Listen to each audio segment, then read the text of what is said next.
Bonjour à tous, bienvenue à la chaîne Captain Trading. Alors aujourd'hui, on est le 5 septembre et c'est l'heure de votre rendez-vous analyse technique et trading. Au sommaire de la vidéo, on va voir l'Ethereum, l'ETH contre le BTC, la dominance du Bitcoin, le Bitcoin. On verra le VET que vous avez choisi dans les commentaires et les altcoins qui m'intéressent en ce moment. Alors, je vous rappelle que si vous souhaitez profiter de ce genre d'analyse tous les jours, je vous invite à nous rejoindre dans le Discord Pro où je partage ce genre d'analyse en bien plus détaillé pour les membres de la communauté. Et surtout, je fais une formation continue en partageant ma méthode de travail pour trader les marchés crypto. Alors, on va d'abord commencer par l'Ethereum. C'est vrai que la semaine dernière, si vous aviez remarqué, j'ai commencé par l'Ethereum. Pourquoi? Parce que tout simplement, il était graphiquement parlant beaucoup plus haussier que le Bitcoin et c'est d'ailleurs lui qui a entrepris le breakout bien plus tôt que le Bitcoin. Donc il avait une certaine longueur d'avance et c'est lui qui a initié le dernier gros mouvement haussier et derrière le Bitcoin a suivi. Donc oui, graphiquement parlant, l'Ethereum est beaucoup plus bullish que le Bitcoin pour l'instant. Donc si on regarde en weekly, vous savez que j'aime bien regarder le graphique en weekly. Pourquoi? Parce que d'abord on essaye de comprendre qu'est-ce qui s'est passé durant les dernières semaines et on comprend quelle est la tendance majeure. D'accord? Donc, si on est haussier en weekly, on aura donc beaucoup plus de chances d'être haussier en daily et surtout, on aura une tendance solide. Donc, pour l'instant, on est sur une tendance haussière daily. Alors, qu'est-ce que je regarde quand je vois ce graphique immédiatement? On n'est pas loin du dernier top de mai. Donc, on est vraiment excessivement proche et graphiquement parlant, quand on observe ce graphique, on voit qu'il reste si peu avant de le franchir que ça paraîtrait assez étonnant de ne pas le faire. Donc encore une fois, est-ce qu'on va le faire aujourd'hui? Est-ce qu'il va falloir avoir une bonne correction avant que ça se mette en place? Ça, évidemment, c'est une question que je ne pourrais répondre parce que je ne connais pas l'avenir, mais je vais essayer de, grâce à l'analyse technique, chercher les zones qui m'intéressent pour soit acheter, soit prendre des bénéfices ou trouver un point d'entrée. Ce qui est sûr, c'est que pour l'instant, la clôture, qui est donc en clôture la résistance actuellement, des 3930 sert actuellement de résistance. Et vous allez voir, et vous voyez bien que ce niveau est parfaitement convergent avec les 0,78 de Fibonacci. Pour l'instant, graphiquement parlant, Ethereum est bullish. D'accord? Donc, c'est-à-dire que chaque correction qui se fait, on peut l'acheter sans avoir la peur aux ventes, tout simplement parce que pour l'instant, on est bullish. Donc, regardez par exemple ici, ce mouvement qui était d'une extrême violence. On n'est pas à l'abri que ça arrive aussi, d'accord? Mais globalement, ce qui est sûr, c'est que la première vraie correction est un achat quoi qu'il arrive. Pourquoi? Parce que automatiquement, le prix aura envie de hausser à nouveau et derrière, peut-être que ça pourrait être un éventuel sommet en dessous du précédent et là, avoir une correction majeure. Mais dans l'ensemble, on peut être plutôt tranquille sur ce côté-là. Donc, on peut voir ici les volumes qui commencent à rentrer et qui rentrent sur Ethereum. Donc, c'est pas une blague. Donc, on a aussi cette bougie en daily qui est assez bearish. Donc, comme on peut voir, on est pile allé sur la clôture ici, ce qui est une forte résistance, 4200, et donc la résistance la plus importante. Donc, c'est possible qu'on ait une correction sur Ethereum. Ça ne m'étonnerait pas. Et dans ces cas-là, qu'est-ce que je vais faire? Je vais essayer de chercher un point d'entrée. Alors, pourquoi je pense que c'est possible qu'on ait une correction? Quand on regarde ce genre de chandelier, on peut se dire qu'éventuellement, effectivement, on pourra être amené à avoir une correction sur Ethereum. On voit aussi que le shop daily est complètement déchargé. D'accord? Donc, vraiment, cette grosse impulsion haussière qu'il a fait à la sortie de ce range, on est resté dans ce range pendant plusieurs semaines. Et la sortie de ce range a complètement déchargé le shop. Donc, c'est possible que pour que le shop se recharge, pour que le prix puisse à nouveau entamer un breakout, il a besoin de corriger. Donc, c'est possible qu'on ait une petite correction consolidation pour éventuellement la suite du mouvement. Donc, je pense que beaucoup encore sont en disbelief, c'est-à-dire qu'ils ne croient pas encore au mouvement qui est en train de se passer actuellement. Donc, certes, on n'a aucune certitude sur la suite des événements, mais d'un point de vue graphique, avec l'expérience que j'ai sur les crypto-monnaies, on voit qu'il y a de la force dans ce mouvement. C'est pas un bull trap, c'est pas un petit mouvement de rien du tout. Non, il y a de la force, il y a de la vigueur acheteuse et derrière aussi, il y a beaucoup moins de levier que lorsqu'on était sur ces niveaux-là en mai. D'accord? Ici, on est sur 3/4 en moins d'open interest. Donc, ça veut dire que là, c'est des vrais achats soutenus par une vraie demande et pas par des leviers. Donc, qu'est-ce qui s'est passé ici? Il y avait tellement de leviers qui s'étaient empilés sur ce mouvement tellement de gens à liquider que finalement, le marché a fini par nettoyer toutes ces positions ouvertes en levier. Alors que là, il y a des leviers, on voit que l'open interest augmente, mais c'est beaucoup plus proportionné que précédemment. Donc, c'est ça qui peut me faire penser qu'actuellement, on est sur un mouvement beaucoup plus soutenu qu'ici. Je rappelle qu'à ce moment-là, l'open interest était au plafond, les fundings étaient au plafond, ça coûtait excessivement cher de long, hein, mais le marché n'en avait rien à faire, il continuait de hausser jusqu'à qu'on ait eu la correction du siècle, hein, qui a été largement due à des liquidations et des gens qui étaient évidemment surexposés au marché. Donc là, on a ce petit run, hein, qui s'est établi depuis le mois d'août en toute tranquillité. Donc il a été assez discret pour pas forcément que les gens y croient. Tout simplement, hein, on a eu ces petits mouvements doucement mais sûrement qui se sont établis et on a eu ce breakout qui s'est fini par se mettre en place. Maintenant, qu'est-ce qu'on a? Quand on voit ce genre de bougie, on se dit, voilà, je veux peut-être chercher un point d'achat. Pour chercher un point d'achat, il n'y a pas de miracle, hein. Ce que je fais généralement, c'est que j'utilise Fibonacci et j'essaye tout simplement de chercher des zones de convergence, de chercher des zones où il y a le plus de signaux convergents. Donc, par exemple, hein, ici, j'ai envie d'observer, on voit bien, par exemple, hein, la ligne ici des 78,6 de Fibo. Donc, peut-être que ça sera ça qui va servir de support.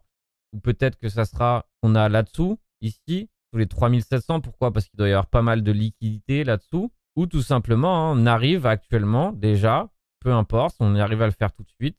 On arrive à réintégrer, on fait un pullback et on arrive à casser le mouvement. Donc, ce n'est pas forcément mon scénario idéal, tout simplement parce que le shop est complètement déchargé.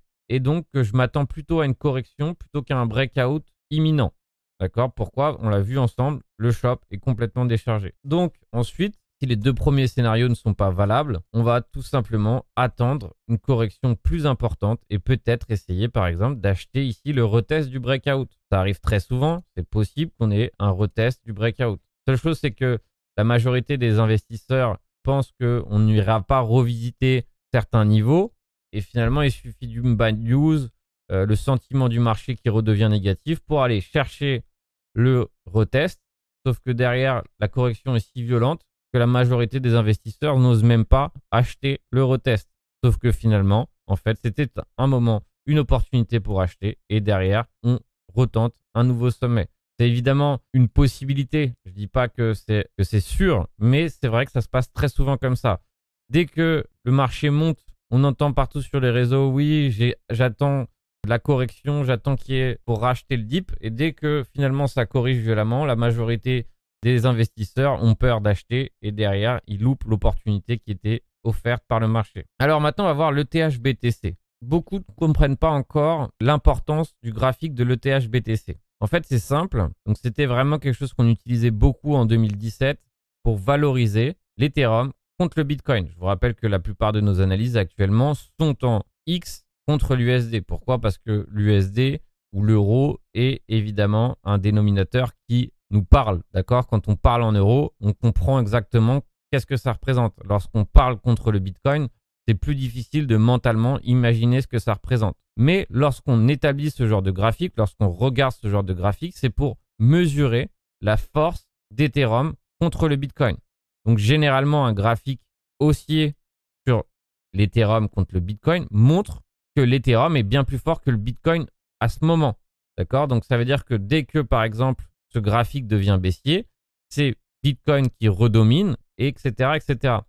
Donc, actuellement, nous sommes sous résistance. Donc, évidemment, lorsqu'on est sous résistance, il se passe deux choses. Soit on fait un breakout de cette résistance, ou soit on bute sur cette résistance. Et dans ces cas-là, on attend, on va dire, la prochaine tentative pour, derrière, éventuellement recasser cette résistance. Donc, si je pars de ma méthodologie trading classique, hein, dans ce graphique, très souvent, en crypto, on a plus tendance à faire des fake-out que des breakouts. Alors, je me dis que très probablement, on bute sur ce niveau et que derrière, on ait peut-être une correction qui se mette en place et que le Bitcoin reprenne un peu de force et de dominance. Pourquoi? Parce que actuellement, on va faire une analyse du Bitcoin tout de suite, mais on va voir qu'il est probable qu'il reprenne un peu de force et qu'il reprenne un peu de terrain dans ce marché.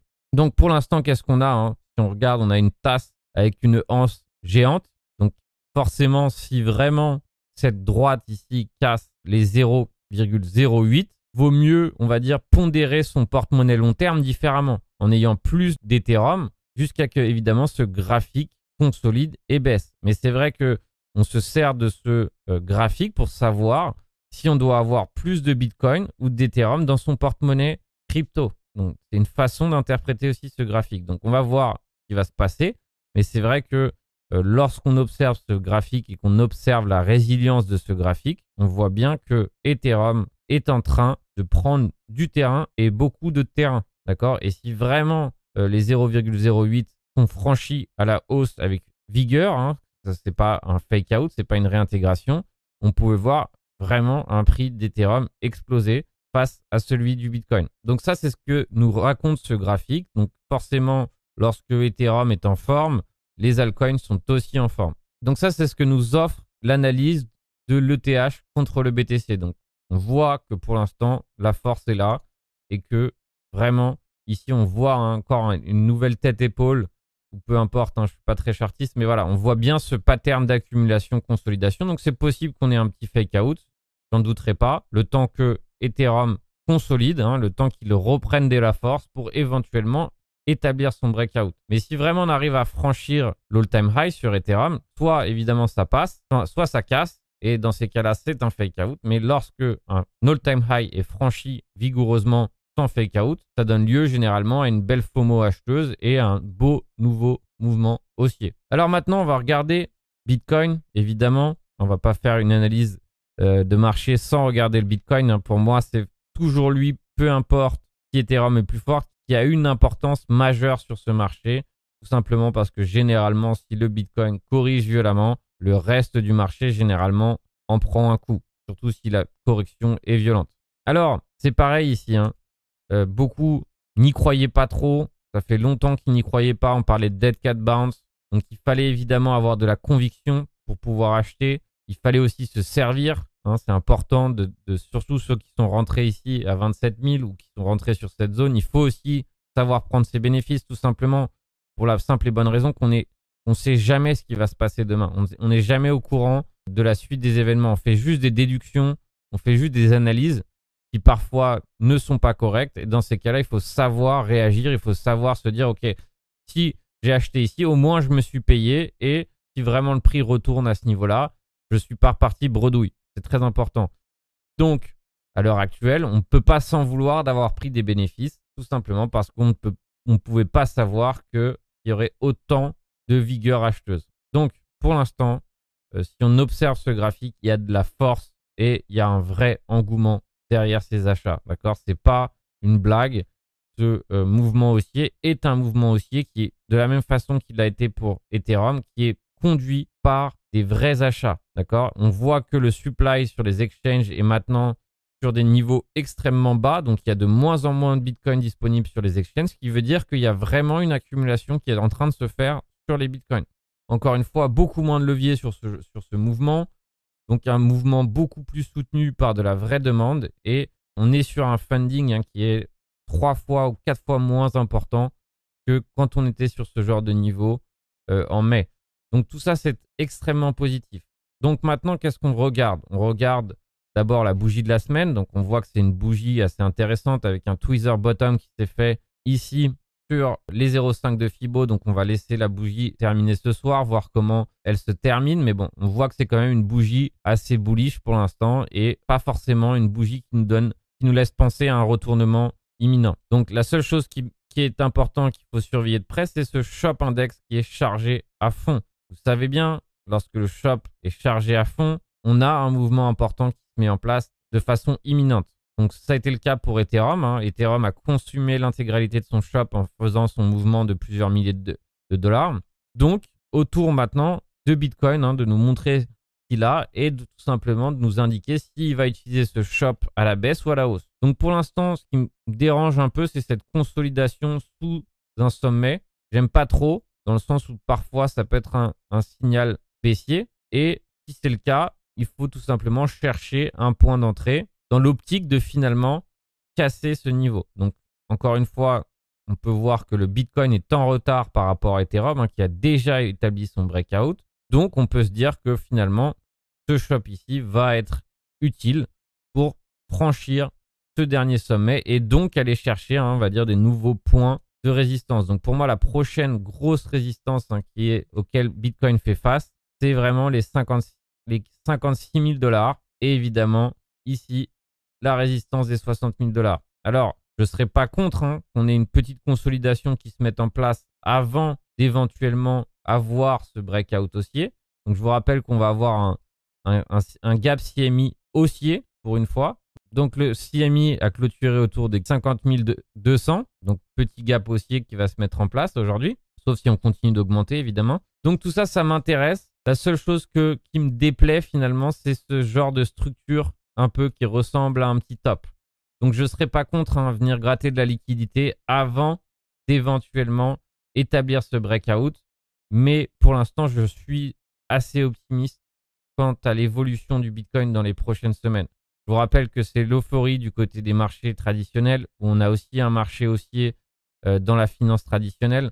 Donc avec un Nasdaq qui nous a dessiné un nouvel all-time high, avec le SP500 qui nous avait aussi dessiné un all-time high. Donc c'est possible, hein, qu'on ait une petite correction avant la suite, mais pour l'instant, je pense que les marchés sont largement en mode risk-on. Si on regarde le Dixie, hein, qui est en train de fondre complètement par rapport à son dernier sommet ici de 93,75. Donc pour l'instant, il est clair et net que les marchés sont en mode risque et donc que finalement, vaut mieux chercher du côté des achats que du côté des ventes pour le moment. Donc maintenant, on va passer au VET.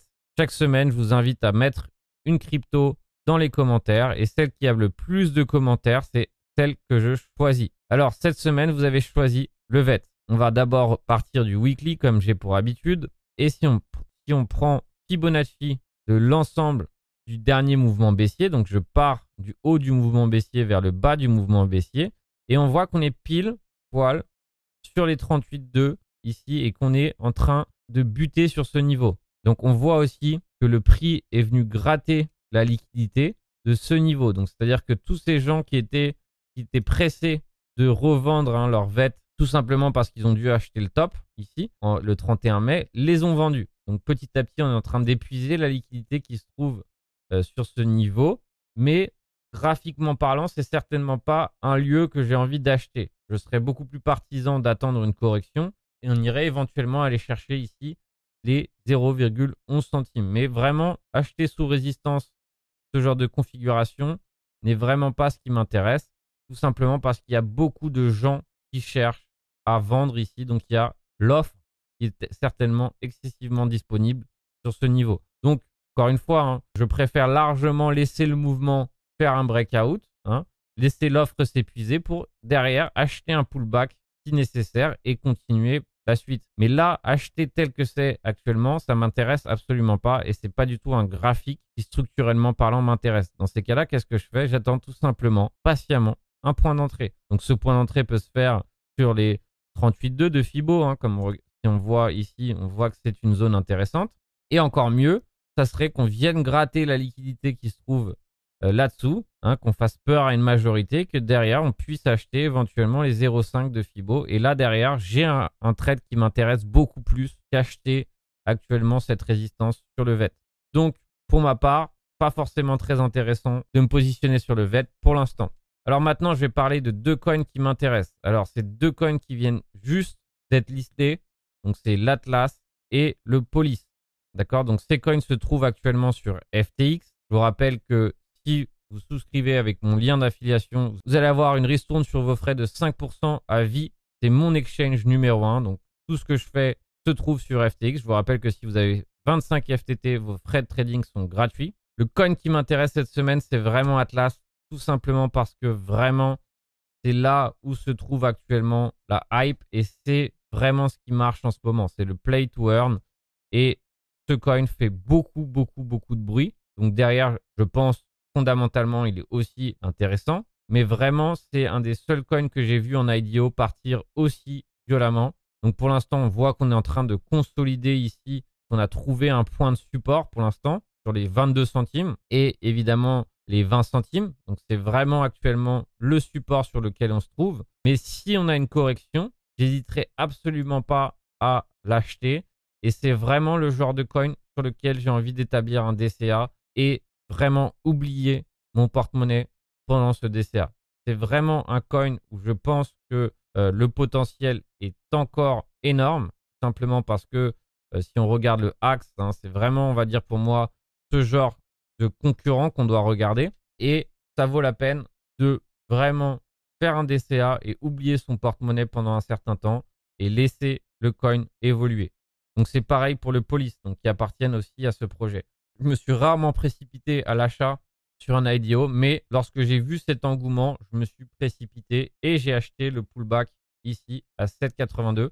Et maintenant, chaque dip, je les achète en mode DCA. Donc vraiment Atlas Police, je pense que c'est des coins qui vont extrêmement bien perdurer et qu'il faut avoir le courage d'oublier dans son porte-monnaie jusqu'à ce que le coin évolue tranquillement et que le projet ait le temps d'évoluer doucement mais sûrement. Je donne rarement des conseils sur des coins parce que voilà, j'aime pas trop me mouiller dans les coins, tout simplement parce que je pense que lorsqu'on shield des coins, on a une chance sur deux que ça marche. Et évidemment, si ça marche, on est considéré comme un devin. Et si ça marche pas, voilà, on est nul.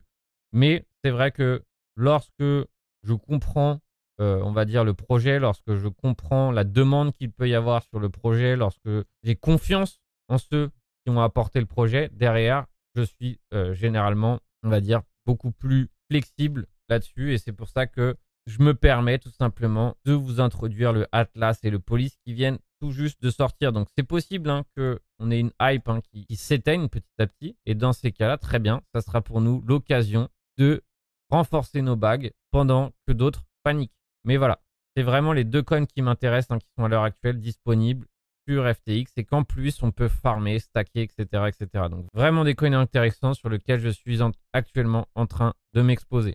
Cette minute marché est maintenant terminée. Si ça vous a plu, je vous invite évidemment à mettre un pouce bleu, à suivre la chaîne du Captain et on se retrouve sur les réseaux sociaux, sur le Discord et je vous souhaite un bon trading à tous.